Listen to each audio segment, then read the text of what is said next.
Hello नमस्कार students, Radhe Radhe, सत श्री अकाल, अस्सलाम वालेकुम। स्वागत है आप सभी का ऑफिसर्स मैथ्स में। मैं रितेश रोशन। उम्मीद करते हैं आप सभी लोग स्वस्थ होंगे, मस्त होंगे। जैसा कि आप सभी मित्रों को पता है कि अभी प्रोबेबिलिटी चैप्टर कंप्लीट करवाया जा रहा है और उसी के दौरान हम लोग अभी एनसीईआरटी का एक्सरसाइज भी कंप्लीट कर रहे हैं। एक्सरसाइज 13.1 का पिछले वीडियो तक में हमने टोटल 12 सवाल बना लिया था। अभी हम लोग क्वेश्चन नंबर 13 से शुरू करेंगे। तो चलिए आप भी अपना किताब निकाल लीजिए ताकि हम जो क्वेश्चन बनाएं ताकि आप उसको एक बार पहले से पढ़ लें और अच्छे से आपको समझ में आ जाए। चलिए एक्सरसाइज 13.1 क्वेश्चन नंबर 13 सही है। चल, क्वेश्चन में लिखा है कि an instructor has a question bank consisting of 300 easy true false question. मतलब किसी क्वेश्चन बैंक में 300 क्वेश्चन ट्रू फॉल्स वाला है जो आसान है। मतलब number of easy true false question। ठीक है, चलिए हम लोग इसको कुछ मान लेते हैं। मान लिया जाए कि ए मान लेते हैं,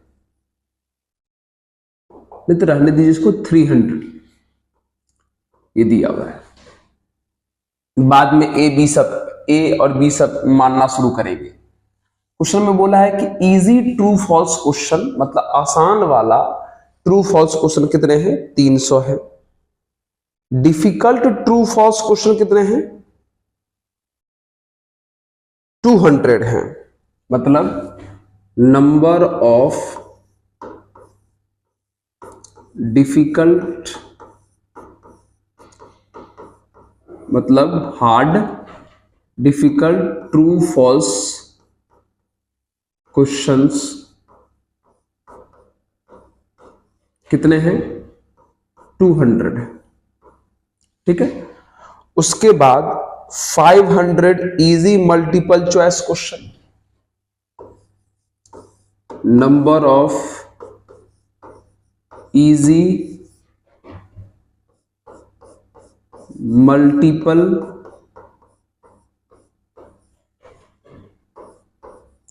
चॉइस क्वेश्चन कितने हैं? 500 है। मतलब आसान वाला ऑब्जेक्टिव कितने हैं? 500 है। Multiple choice question. ठीक है, चलिए उसके बाद and 400 difficult multiple choice question. Number of difficult multiple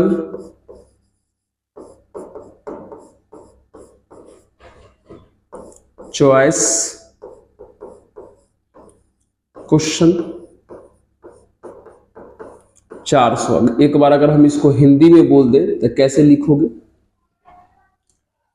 आसान वाला सत्य और असत्य प्रश्न बराबर 300।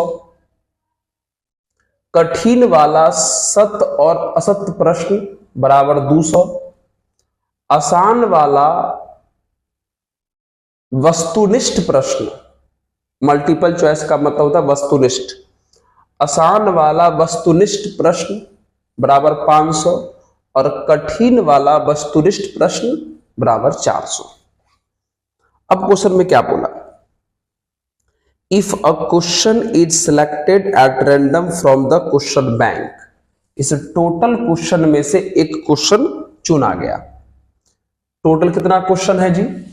3 2 5 5 1000 और मतलब 1400 क्वेश्चन है टोटल। इस टोटल क्वेश्चन में से एक क्वेश्चन चुना गया what is the probability that it will be an easy question given that it is a multiple choice question. कहता है कि इस बात की क्या प्रोबेबिलिटी है, ध्यान सुनिएगा। What is the probability that it will be an easy question. Easy question की क्या प्रोबेबिलिटी है जबकि यह दिया है कि वो मल्टीपल चॉइस का हो। ठीक है, एक काम करते हैं, चलिए आपको हम पहले ही बता चुके हैं, जिसका प्रोबेबिलिटी निकालना होता है हम लोग उसको ए मानते हैं। तो प्रोबेबिलिटी निकालना है इजी क्वेश्चन का, तो भैया इजी क्वेश्चन में कौन कौन है? इजी ट्रू फॉल्स वाला है और इजी मल्टीपल वाला है। मतलब इसको ऐसे लिखते हैं, मतलब इजी ट्रू फॉल्स, ठीक है, comma easy multiple choice, multiple choice. ठीक है, प्रोबेबिलिटी पूछा है इजी क्वेश्चन का। किसका पूछा है? ध्यान सुनिएगा। What is the probability that will be an easy question. आसान क्वेश्चन का प्रोबेबिलिटी पूछा है, तो जिसका प्रोबेबिलिटी पूछता है हम लोग उसको क्या मान लेते हैं? ए। आसान क्वेश्चन वाले का पूछा है मतलब इजी ट्रू फॉल्स भी हो सकता है या इजी मल्टीपल चॉइस भी हो सकता है। और दिया क्या है?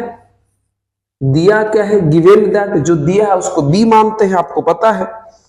Given that it will be a multiple choice question, और दिया है कि वो क्वेश्चन कैसा हो? मल्टीपल चॉइस क्वेश्चन हो, मल्टीपल चॉइस क्वेश्चन हो।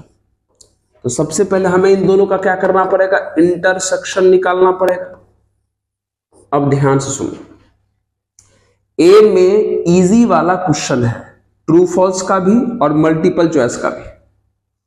इसमें केवल मल्टीपल चॉइस है। मल्टीपल चॉइस मतलब दोनों है, मल्टीपल चॉइस का इजी भी है, मल्टीपल चॉइस का डिफिकल्ट भी है। मेरी बात को ध्यान सुनिएगा, इसमें केवल इजी वाला है, ट्रू फॉल्स का भी, मल्टीपल चॉइस का भी। इसमें मल्टीपल चॉइस है, इजी वाला भी, डिफिकल्ट वाला भी। तो कहेगा बता इन दोनों में मैच कौन कर रहा है? इन दोनों में मैच कौन कर रहा है? इंटरसेक्शन। इसमें इजी है ट्रू फॉल्स का, मल्टीपल चॉइस का। इसमें डिफिकल्ट है और इजी है मल्टीपल चॉइस का। तो दोनों में मैच करने वाला सर इजी क्वेश्चन होगा, वो भी किसका? मल्टीपल चॉइस का। क्योंकि मल्टीपल चॉइस वाला क्वेश्चन आसान वाला इसमें भी आ रहा है और इसमें भी आ रहा है। अब हमसे किसका प्रोबेबिलिटी पूछा गया है? हमसे पूछा गया है प्रोबेबिलिटी ऑफ ए बट्टे बी, जिसका फॉर्मूला होता है number of A intersection b बट्टे नंबर ऑफ बी। अब बताइए, ए इंटरसेक्शन बी का मतलब? ए इंटरसेक्शन बी का मतलब इजी वाला मल्टीपल चॉइस। तो इजी वाला मल्टीपल चॉइस कितने हैं? 500 हैं। इजी वाला मल्टीपल चॉइस कितने हैं? 500 हैं। और बी मतलब मल्टीपल चॉइस, तो मल्टीपल चॉइस कितने हैं? 500 यहां, 400 यहां, मतलब 500 प्लस 400। तो भैया ऊपर आ गया 500, नीचे आ गया 900, तो फाइनल आंसर आ जाएगा 5/9। जी हाँ, ये रहा इस क्वेश्चन का आंसर। ठीक है, चलो कंडीशनल प्रोबेबिलिटी में जिसका वैल्यू निकालना होता है उसको हम लोग ए मानते हैं, जो दिया हुआ होता है उसको हम लोग बी मानते हैं। तो पिछले वीडियो में भी हम आपको समझाए थे। चल नोट कर लीजिए। अब आते हैं क्वेश्चन नंबर 14 के ऊपर। हो गया? आइए चल question number 14। Given that the two numbers appearing on throwing two dice are different. Given मतलब दिया हुआ है, तो जो दिया हुआ है उसको आपको पता है बी माना जाता है। दिया क्या है? कहता है कि दो डैश उछालने पर दोनों डैश पर अलग अलग नंबर आना चाहिए, वो बी है। गिवन दैट मतलब दिया हुआ है कि दो डैश उछालने पर जो नंबर आएगा वो दोनों पे अलग अलग आना चाहिए। मतलब ये वाला 1 1 नहीं होगा, 1 2 हो सकता है, 1 3 1 4 1 5 1 6 ऐसा कुछ। 2 1 2 2 नहीं हो सकता है, 2 3 2 4 2 5 2 6। इसी प्रकार आप समझ रहे हैं 3 वाले में 3 3 नहीं होगा, बाकी सब होगा। 4 वाला में 4 4 नहीं होगा, बाकी सब होगा। 5 वाला में 5 5 नहीं होगा, बाकी सब होगा। 6 वाला में 6 1 6 2 6 3 6 4 6 5 6 6 नहीं होगा। मतलब आपको पता है क्या इसमें टोटल कितने हो गए? इसमें सेम वाला नहीं है, दो डैश को उछालने पर टोटल 36 केस बनते हैं। और 36 में से सेम वाला हट गया, मतलब 1 1 हट गया, 2 2 हट गया, 3 3 हट गया, 4 4 हट गया, 5 5 हट गया, 6 6 हट गया। तो कितने लोग हट गए? 6 लोग हट गए। इसका मतलब इसमें टोटल कितने लोग बचे? 30 लोग बचे। सेम वाला हट गया है इसमें से, ये बी है। ए उसको मानते हैं जिसका प्रोबेबिलिटी निकालना होता है। तो लिखा हुआ है find the probability of the event the sum of number on the dice is 4। इस बात की प्रोबेबिलिटी क्या है ताकि डाइस पर के नंबर का सम कितना आ जाए? 4। तो बताइए तो सम 4 कैसे कैसे हो सकता है? दो डैश को उछालने पर सम 4 कैसे कैसे आ सकता है? 1 3 से भी आ सकता है, 2 2 से भी आ सकता है, और 3 1 से भी आ सकता है। अब कुछ लड़का कंफ्यूज कर गया होगा कि सर 2 2 क्यों लिखे? अरे भैया 2 2 इसमें नहीं लाना है, इसमें तो ला ही सकते हैं। बी में बोला है केवल डिफरेंट वाला आना चाहिए, ए में तो नहीं बोला। ए में बोला है कि सम 4 वाला लिखना है, तो सम 4 वाला में तो ये भी तो आएगा। इसमें बोला है कि डिफरेंट वाला रहना चाहिए, तो इसको लिखते समय इससे क्या मतलब है, या इसको लिखते समय इससे कोई मतलब नहीं होना चाहिए। समझे हमारी बात को? यस। अब हमको निकालना है ए की प्रोबेबिलिटी जब बी दे दिया है, मतलब ए बाय बी। तो फॉर्मूला होता है number of A intersection b बटे नंबर ऑफ बी। तो पहले ए इंटरसेक्शन बी बता दो, ए और बी में मैच करने वाला। यह ए है यह बी है, तो इन दोनों में मैच करने वाला 1 3 होगा और 3 1 होगा बस। तो बताइए ए इंटरसेक्शन बी में कितने लोग हैं? 2 लोग हैं। अब बी में कितने लोग हैं? 30 लोग हैं। तो फाइनल आंसर कितना आ जाएगा? 1/15 आ जाएगा। ठीक है, जल्दी से नोट कीजिए। क्वेश्चन नंबर 15 की बात करेंगे। पॉज कीजिए, नोट कीजिए, ध्यान रखिएगा। ए निकालते समय बी क्या कह रहा है उस पर ध्यान मत दीजिएगा। बी निकालते समय ए क्या कह रहा है उस पर ध्यान मत दीजिएगा। आप इंडिपेंडेंटली ए और बी निकालना है, स्वतंत्र होकर के ए और बी निकालना है, फिर बाद में इंटरसेक्शन पे सोचना है। चलिए क्वेश्चन नंबर 15। क्वेश्चन नंबर 15, ठीक है। चलिए, consider the experiment of throwing a die. एक पासा उछाला जा रहा है। If a multiple of 3 comes up, मतलब अगर 3 का मल्टीपल आ जाए, 3 का मल्टीपल मतलब 3 आ जाए या 6 आ जाए। मल्टीपल मतलब 3 से कटने वाला। मान लीजिए आपने पासा उछाला, 3 का मल्टीपल आ जाए, 3 या 6। थ्रो डाई अगेन, सुनो, कहता है कि अगर पासा उछालने पर 3 आ गया या 6 आ गया तो पासा दोबारा उछाला जाएगा। And if any other number comes toss a coin, लेकिन 3 और 6 को छोड़ के कोई और नंबर आया तो दोबारा क्वाइन उछालेंगे। मेरी बात को ध्यान से सुनो, एक पासा उछाले, ठीक है, अगर पासा उछालने पर 3 या 6 आ जाए तो पासा दोबारा उछालेंगे, ठीक है। लेकिन पासा उछाले, 3 और 6 नहीं आया, कुछ और आया, 1 आया, 2 आया, 4 आया, 5 आया, तब दोबारा क्वाइन उछालेंगे, सिक्का।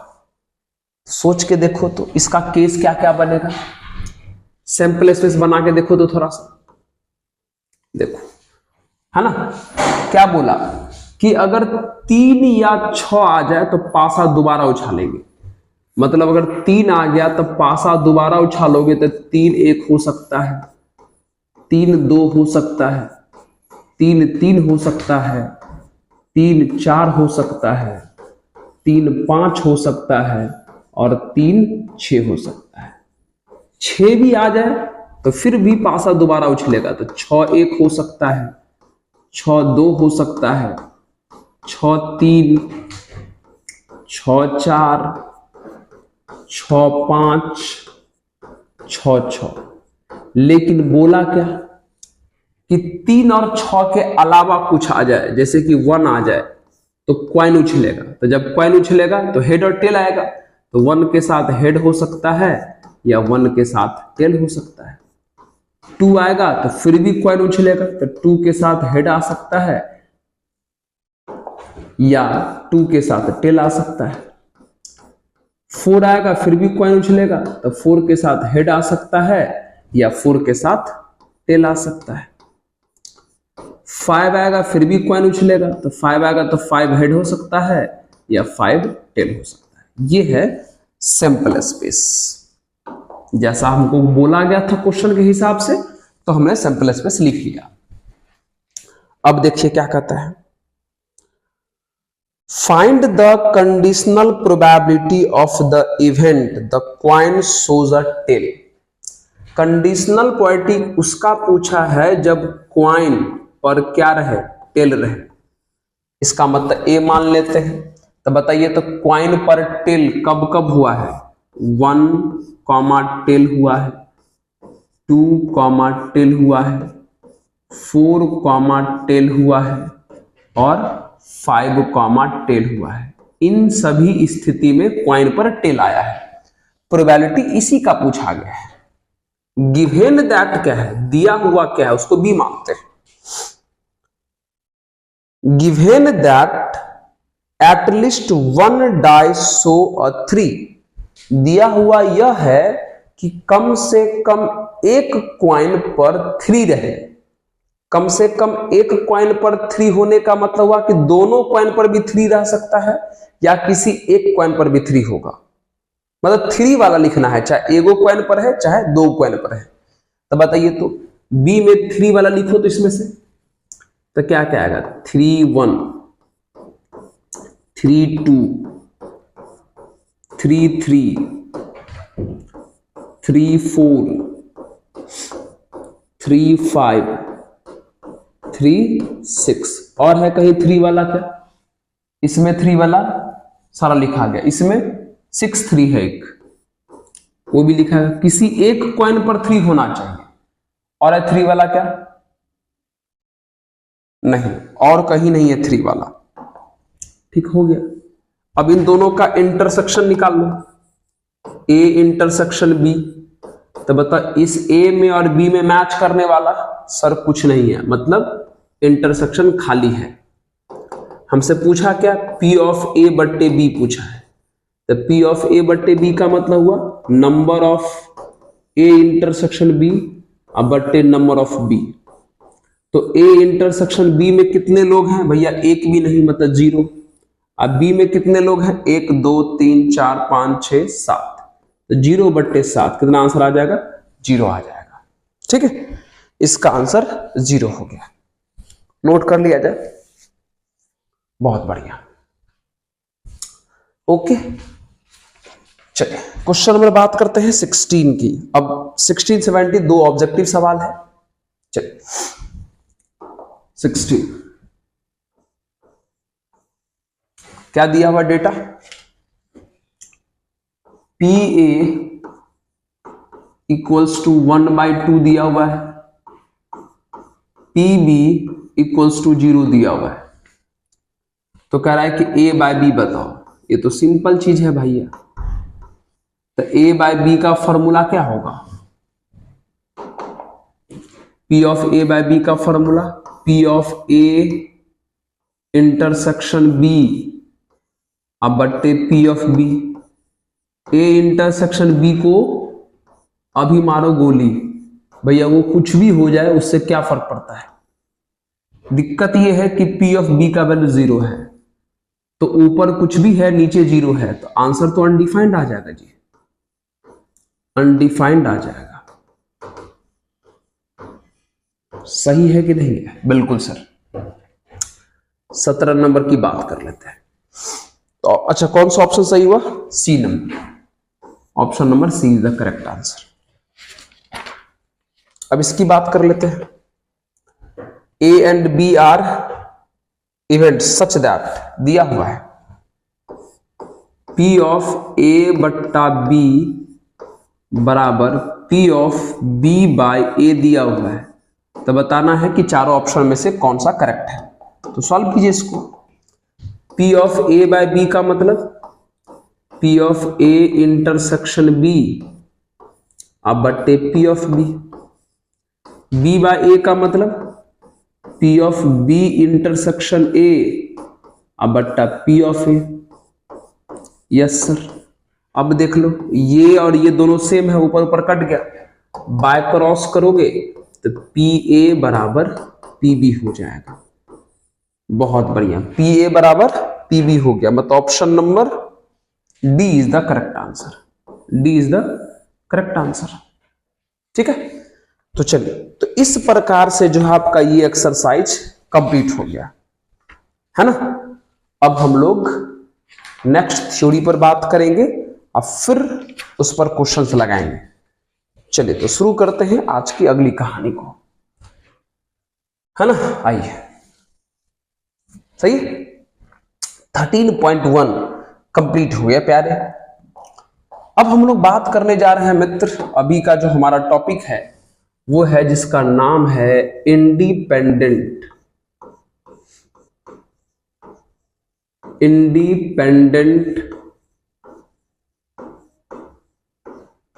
इवेंट्स, स्वतंत्र घटनाएं, स्वतंत्र घटनाएं। पहले इसको समझते हैं, है ना। इसका हम सबसे पहले आपको डेफिनेशन समझाते हैं, ठीक है। डेफिनेशन,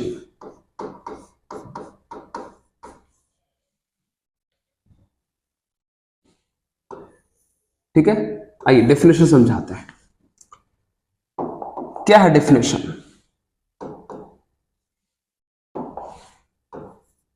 ठीक है, कि इंडिपेंडेंट इवेंट्स का मतलब होता क्या है। ऐसे आपको पता है इंडिपेंडेंट का मतलब स्वतंत्र हुआ, और स्वतंत्र का मतलब यह हुआ कि भैया ऐसा इवेंट जिनको एक दूसरे से कोई लेना देना नहीं हो। मतलब यह हुआ कि अगर एक इवेंट ए है और दूसरा इवेंट बी है, तो ए इवेंट हो रहा है, इससे बी पर कोई असर नहीं पड़ रहा है, या बी इवेंट हो रहा है, इससे ए पर कोई असर नहीं पड़ रहा है। इसका मतलब ए और बी क्या है? इंडिपेंडेंट है। मतलब ए के होने या ना होने से बी पे कोई असर ना पड़े, कोई फर्क ना पड़े, न्यूट्रल रहे, या ठीक उसी प्रकार बी के होने या ना होने से ए पर कोई असर ना पड़े, न्यूट्रल रहे, उसी को तो कहते हैं इंडिपेंडेंट। सिंपल शब्द है, एक के होने या ना होने से दूसरे पे अगर कोई असर ना पड़े तो उसी को तो कहेंगे भैया इंडिपेंडेंट। तो डेफिनेशन भी यही कहता है, डेफिनेशन भी यही कहता है कि इफ P ऑफ A बट्टे B बराबर P ऑफ A बट्टे B का dash, then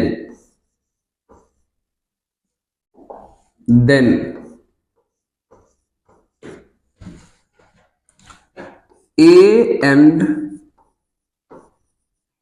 B are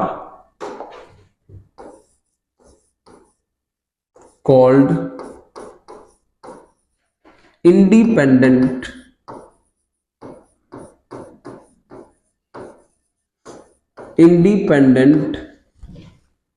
events। अब समझिए, ए बट्टे बी का मतलब हम आपको पहले ही बता दिए हैं, ए की प्रोबेबिलिटी जबकि बी हो चुका है। इसका मतलब क्या होगा, ए की प्रोबेबिलिटी जबकि बी नहीं हुआ है, बी डैश मतलब नहीं होना ना, ए की प्रोबेबिलिटी जब बी हो चुका है, ए की प्रोबेबिलिटी जब बी नहीं हुआ है, तो ए की प्रोबेबिलिटी जब बी हो गया तब और ए की प्रोबेबिलिटी जब बी नहीं हुआ तब दोनों सेम है। इसका क्या मतलब हुआ कि ए पर बी के होने से अब बी के नहीं होने से कोई असर नहीं पड़ रहा है, दोनों का प्रोबेबिलिटी सेम आ रहा है, इसलिए तो ए और बी को क्या कहा गया, इंडिपेंडेंट, स्वतंत्र कहा गया। ए बाय बी का मतलब हुआ ए हो चुका है, सॉरी, ए की प्रोबेबिलिटी जब बी हो चुका है, इसका मतलब हुआ ए की प्रोबेबिलिटी जब बी नहीं हुआ है, और दोनों सेम है। इसका मतलब बी के होने से और बी के नहीं होने से ए पर कोई असर नहीं पड़ा, इसलिए तो नाम है ए और बी क्या हो गया, इंडिपेंडेंट, यानी स्वतंत्र हो गया। समझ में आया? ए के होने से, ए के प्रोबेबिलिटी पर बी के होने से या ए के प्रोबेबिलिटी पर बी के नहीं होने से कोई असर ना पड़े, उसी को तो कहते हैं इंडिपेंडेंट। समझे? हाँ जी। आइए नेक्स्ट, अगर हम बात करें इसका, अगर वर्किंग रूल देखें, वर्किंग रूल मतलब सवाल बनाते समय किस फॉर्मूला का प्रयोग करोगे इंडिपेंडेंट के लिए, तो सुन प्यारे, सुन प्यारे, सवाल है कि if a and b are independent, यदि ए और बी स्वतंत्र हो, तो ध्यान से सुनो, ये फॉर्मूला काम करेगा। Probability of A intersection B बराबर P of A into P of B. एकदम अच्छे से दिमाग में बैठा लो, ये होगा, ये होगा। अगर ए और बी इंडिपेंडेंट है तो इंटरसेक्शन की प्रोबेबिलिटी डायरेक्ट मल्टीप्लीकेशन के बराबर होगा, डायरेक्ट गुणनफल के बराबर होगा, डायरेक्ट प्रोडक्ट के बराबर होगा। कब? जब इवेंट क्या हो, इंडिपेंडेंट हो, जब घटनाएं क्या हो, स्वतंत्र हो, तो इंटरसेक्शन यानी सर्वनिष्ठ की प्रोबेबिलिटी जो है मल्टीप्लीकेशन के बराबर होगा। ये फॉर्मूला है, याद कर ले, वेरी वेरी इंपॉर्टेंट भैया। P of A intersection B बराबर, अगर PA इंटू PB हो जाता है तो समझ जा ए और बी क्या है, इंडिपेंडेंट है। इसका उल्टा, यदि ए और बी इंडिपेंडेंट है तो P of A intersection B बराबर P of A into P of B होगा। अच्छा, इससे मत घबराना। अगर यहां, अच्छा एक चीज और देख लो, इसको आप पहले दूसरे तरीके से भी लिख सकते हो। A इंटरसेक्शन B को ऐसे भी लिखा जाता है, इसका मतलब सेम है। तो अगर ऐसे लिखा रहे फिर भी P of A into P of B होना चाहिए, तब समझ जाना कि इवेंट क्या है, इंडिपेंडेंट है। इवेंट क्या है, इंडिपेंडेंट है। इंटरसेक्शन को आप ऐसे लिखो या ऐसे लिखो, बात बराबर है। यह भी A इंटरसेक्शन B कहलाता है, यह भी A इंटरसेक्शन B कहलाता है। यह भी A और B का सर्वनिष्ठ है, यह भी A और B का सर्वनिष्ठ है। तो चाहे ऐसे रहे चाहे ऐसे रहे, अगर आंसर इतना के बराबर हो गया तो समझ जाना A और B क्या है, इंडिपेंडेंट है, स्वतंत्र है। अब किसी के दिमाग में एक बात चल रहा होगा कि सर A और B यहां दो इवेंट है तब ना, सर यहां A और B दो इवेंट है तब ना, अगर मान लो दो से ज्यादा हो जाता तो क्या होता, क्या होता, क्या होता, बोल। कुछ नहीं होता। सवाल यही होता कि if A B C are independent,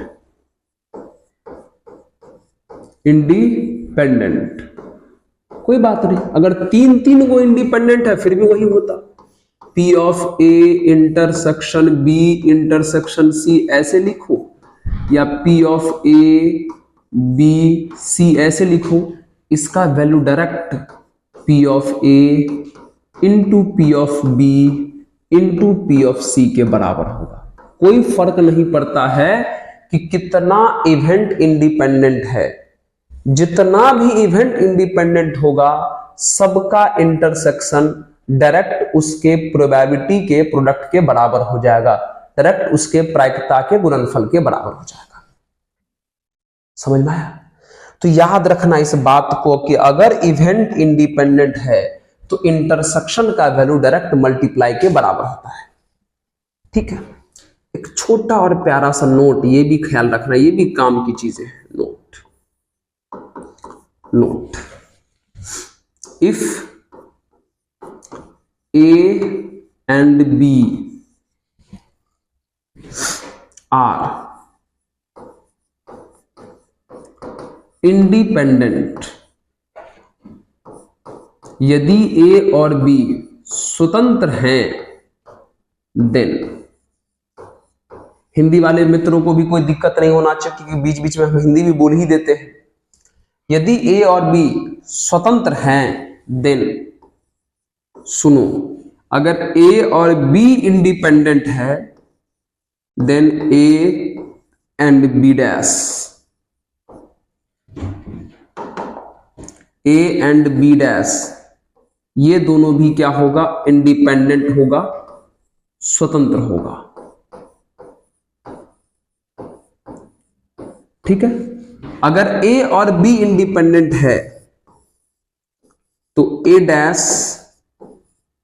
and B ये दोनों भी क्या होगा, इंडिपेंडेंट होगा, इंडिपेंडेंट होगा।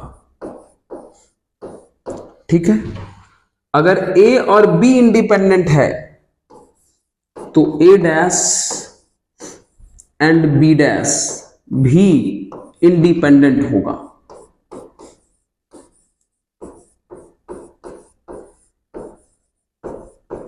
समझ रहे हैं?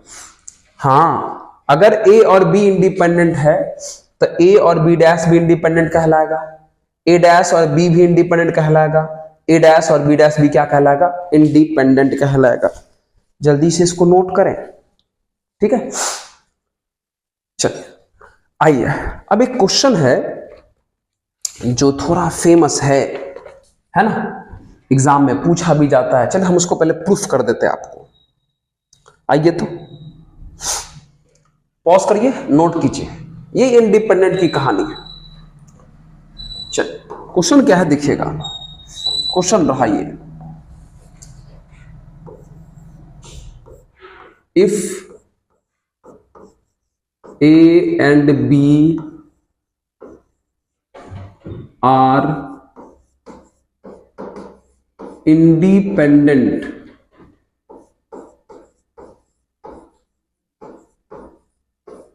events, if A and B are independent events,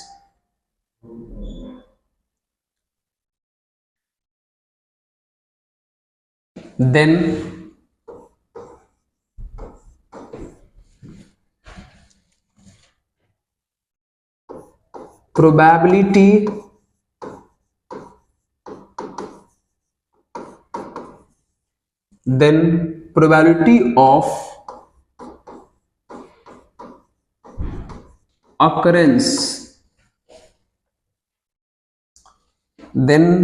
probability of occurrence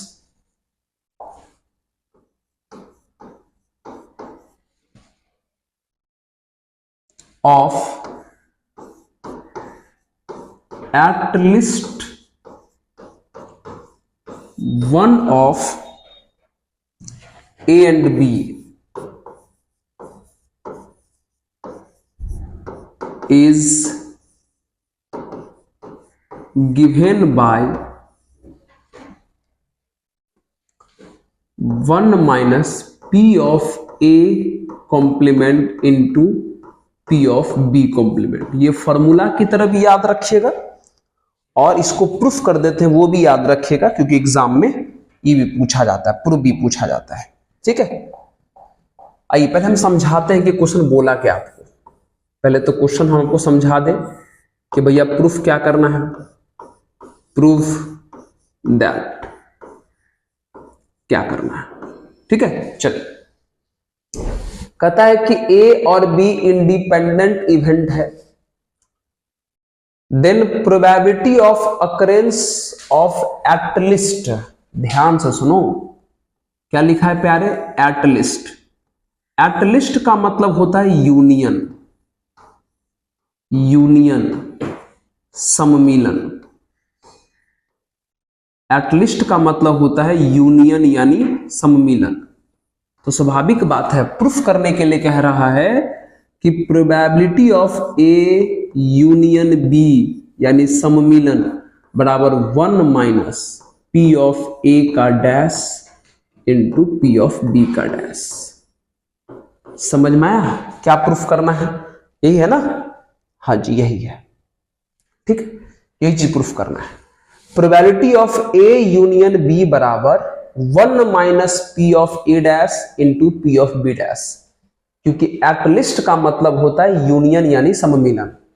तो कह रहा है हिंदी में सुनो कि यदि ए और बी दो स्वतंत्र घटनाएं हैं तो सिद्ध करें कि कम से कम ए और बी की प्रायिकता बराबर 1 minus p a dash into p b dash है। या ऐसे भी लिख सकते हैं हम, यदि ए और बी स्वतंत्र घटनाएं हैं तो सिद्ध करें कि P of A union B बराबर 1 minus P of A dash into P of B dash. चलिए शुरू करें, आइए। तो चलिए हम लोग LHS को लेके बढ़ते हैं। तो भैया LHS में क्या लिखा हुआ है? P of A union B लिखा हुआ है, और यूनियन का फॉर्मूला आपको पता है, P of A plus P of B minus P of A intersection B, ये होता है यूनियन का formula. Yes, P of A plus P of B, ध्यान देते रहना। यहां क्या है देख लो, इंटरसेक्शन है, और क्वेश्चन में कहा गया है कि A और B क्या है, इंडिपेंडेंट। तो अभी हम जस्ट पीछे फॉर्मूला बताए हैं कि जैसे ही इंडिपेंडेंट वाले में इंटरसेक्शन दिखाई दे, दोनों को मल्टीप्लाई कर दो, P of A into P of B। समझ आया? A और B इंडिपेंडेंट है और यहां इंटरसेक्शन लिखा हुआ है, तो फॉर्मूला के हिसाब से direct P of A into कौन हो जाएगा, P ऑफ B हो जाएगा। ओके सर, ये है P ऑफ A प्लस इन दोनों में से पीबी कॉमन करो। अगर पीबी कॉमन करोगे तो यहां से 1 बचेगा, यहां से पीए बचेगा। ओके सर, अब चलिए पीए प्लस पीबी, और ये बात आपको अच्छे से पता होना चाहिए कि 1 माइनस पीए का फॉर्मूला पी ए डैश होता है। अरे समझा के समझाएं सर, थोड़ा थोड़ा समझे, आइए पूरा पूरा समझाते हैं। क्या आपको पता है फॉर्मूला कि P of A plus P of a dash बराबर 1, पी ऑफ ए डैश बराबर 1 होता है, पता है? Yes sir. तो जब P of A plus P of a dash बराबर 1 होता है, तो क्या अगर हम पी ऑफ ए को उधर भेजें तो पी ऑफ ए डैश बराबर 1 माइनस पी ऑफ ए होगा कि नहीं होगा? तो 1 माइनस पी ऑफ ए बराबर यहां पे क्या लिखे थे? पी ऑफ ए डैश लिखे थे। अच्छा दिख रहा है ना उस कोने में? यस सर दिख रहा है। ठीक है सर, अब क्या करोगे? आइए देखते हैं, आइए चलिए। अब अगली कहानी क्या है? ठीक है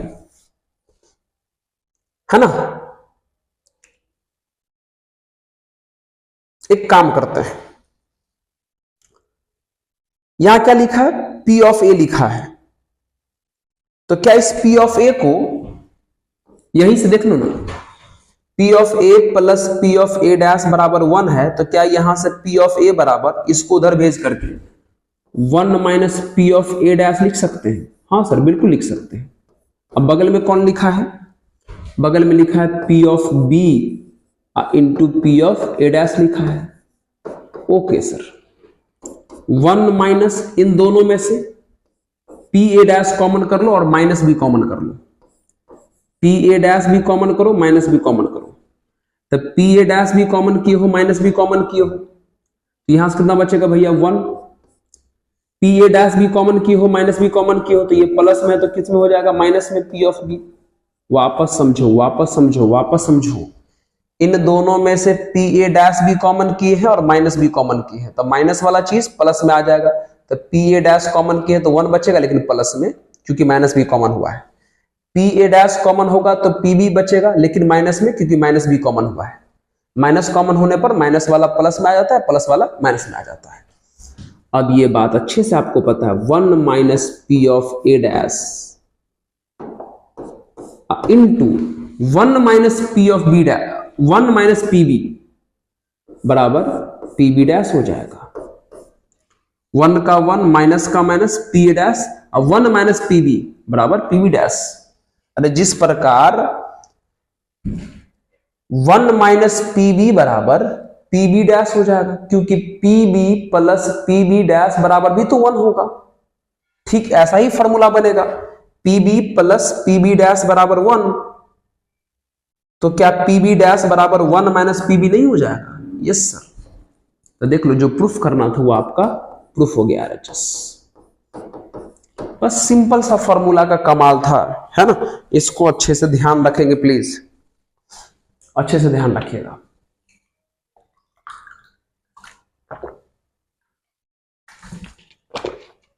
एग्जाम में ये प्रूफ पूछने का चांस है। चलो, तो अब हम लोग चलते हैं एक्सरसाइज 13.2 के क्वेश्चंस पर। जो भी हमारा इसमें थ्योरी था वो हमने आपको बता दिया। फिर से आप अपना बुक पलटिए और एक्सरसाइज 13.2 खोलिए।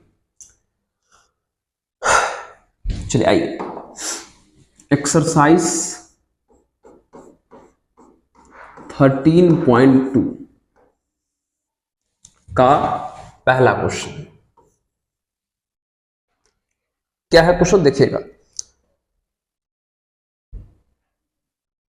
अच्छा एक काम करते हैं,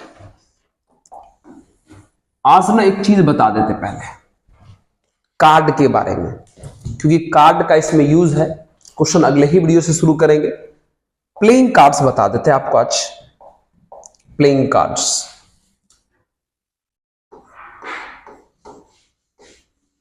प्लेइंग कार्ड्स, इसका यूज होने वाला है अब, तो ये आपको पता होना चाहिए। प्लेइंग कार्ड, जिसको आप हिंदी में ताश कहते हो, ताश। प्लेइंग कार्ड जिसे आप हिंदी में ताश कहते हो। ठीक है, क्या है आपको पता है? आपको पता है कि प्लेइंग कार्ड यानी ताश टोटल 52 होते हैं, 52 होते हैं। ठीक है, और ये 52 जो है वो 4 पार्ट में बटा हुआ होता है। ये 52 जो है वो 4 पार्ट में बटा हुआ होता है। पहला, जिसको हम लोग कहते हैं स्पेड, स्पेड हिंदी में हुकुम, हुकुम, या इसको काला पान भी कहा जाता है, काला पान। हुकुम भी बोल सकते हैं और काला पान भी बोल सकते हैं। दूसरा होता है क्लब, कुछ लोग इसको चिड़ी बोलता है या चिड़िया, चिड़ी या चिड़िया। ठीक है, अगला होता है डायमंड,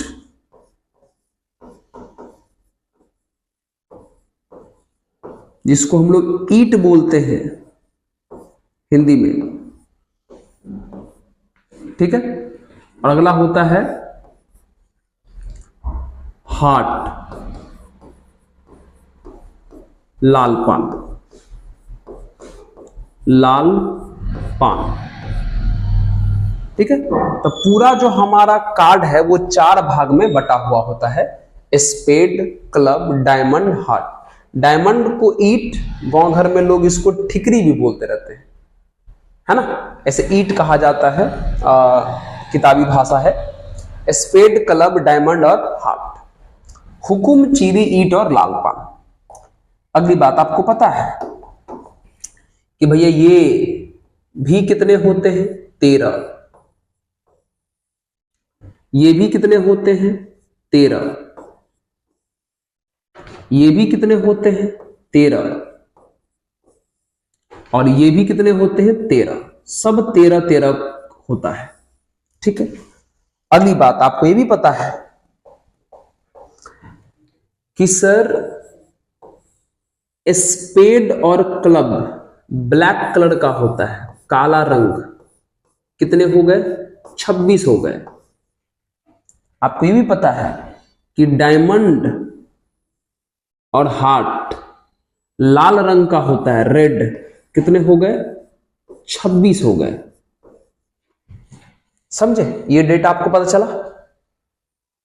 ठीक है, अब पहले इसको आप इसको नोट कर लीजिए, और भी बातें बता रहे हैं, पहले इसको नोट कीजिए, है ना, इसको नोट कर लीजिए। अब देखिए, अब क्या क्या बात बता रहे हैं। ठीक है, अब देखिए, अब जो जरूरी बात है, नोट। मन में जो पहला सवाल आता है कि सर अगर किसी भी एक के पास, चाहे वो स्पेड हो, चाहे क्लब हो, चाहे डायमंड हो, चाहे हार्ट हो, आपने कहा कि 13 कार्ड होता है, तो बताइए उस 13 कार्ड में होता कौन कौन है?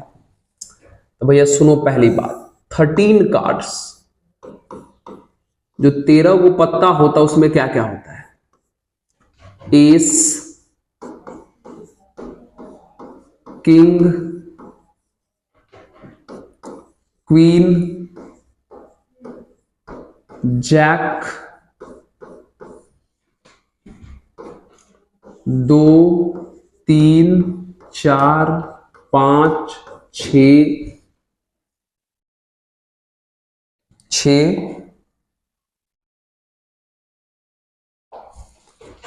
7 8 9 10। देख लो 13 हुआ। 1 2 3 4 5 6 7 8 9 10 11 12 13। दिख रहा है क्या कोना में आपको? हाँ दिख रहा है। तो किसी भी एक, चाहे स्पेड हो, चाहे क्लब हो, चाहे डायमंड हो, चाहे हार्ट हो, सब में यही 13 को कार्ड होता है। हिंदी में इक्का, बादशाह, बेगम, गुलाम, दुग्गी, तिग्गी, चौका, पंजा, छक्का ऐसे बोलता है।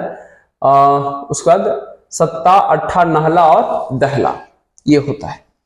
उसके बाद आपको पता है कि ये 13 कार्ड का 4 भाग है, स्पेड, क्लब, डायमंड और हार्ट। इसका मतलब एस टोटल कितने होंगे? 4। किंग टोटल कितने होंगे? 4। Queen total 4। Jack total 4।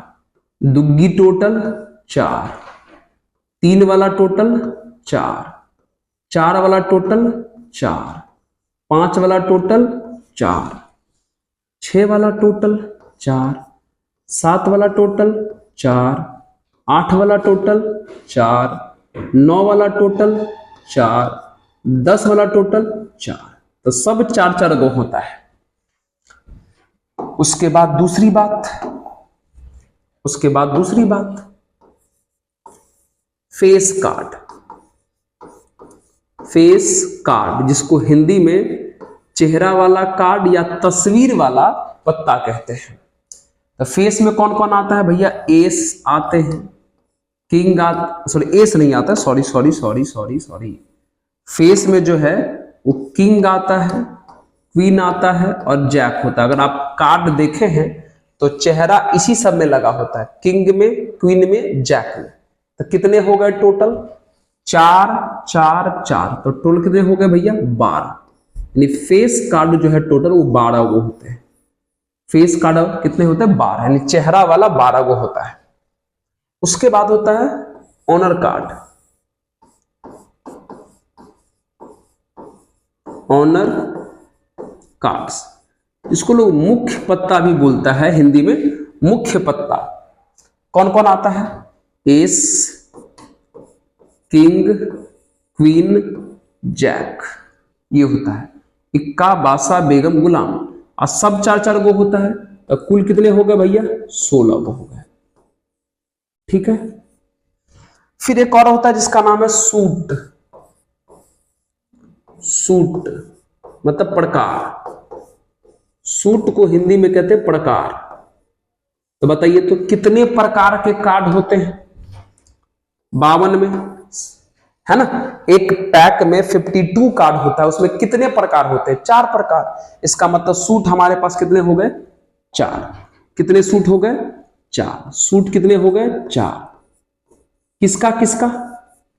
जो सूट 4 गो हुआ वो किसका किसका हुआ? सर, जो सूट 4 गो हुआ वो स्पेड का हुआ, जो सूट 4 गो हुआ वो क्लब का हुआ, फिर डायमंड का हुआ और फिर हार्ट का हुआ।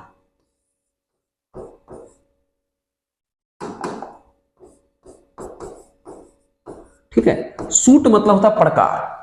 तो हमारे पास टोटल 52 कार्ड में 4 प्रकार होता है, स्पेड, क्लब, डायमंड और हार्ट। यानी सूट कितने हो गए? 4। किसका किसका सूट होता है? स्पेड का सूट होता है, क्लब का सूट होता है, डायमंड का सूट होता है और हार्ट का सूट होता है। और हर एक सूट में कितने कार्ड होते हैं? इसमें भी 13, इसमें भी 13, इसमें भी 13, इसमें भी 13। तो ये डेटा है कार्ड के बारे में जो आपको जानकारी रखना है। बस इसी डेटा से, इसी नंबर से हम लोग अब कार्ड का कोई भी सवाल जो है बना सकते हैं। बस आज की सभा को यहीं पे खत्म करेंगे और अगले वीडियो में हम लोग एक्सरसाइज 13.2 का सवाल बनाना शुरू करेंगे, जो इंडिपेंडेंट इवेंट्स यानी स्वतंत्र घटनाएं पर आधारित क्वेश्चन है और बहुत ही बढ़िया बढ़िया क्वेश्चन है। ठीक है। तो आप आज वाले वीडियो को अच्छे से रिवाइज कर लीजिएगा, पिछला वाला वीडियो सब रिवाइज करके रखिएगा। ठीक है। तो चलिए, अगर आप सभी को इस चैनल का काम पसंद आता हो तो प्लीज इस चैनल को अधिक से अधिक अपने मित्रों तक पहुंचाइए, शेयर कीजिए, ताकि हमारा भी थोड़ा मनोबल बढ़ जाए, है ना। आप ही मदद कर सकते हो और तो कोई कर नहीं सकता। Yes sir. तो चलिए, पढ़ते रहिए, मुस्कुराते रहिए और देखते रहिए ऑफिसर्स मैथ्स। धन्यवाद।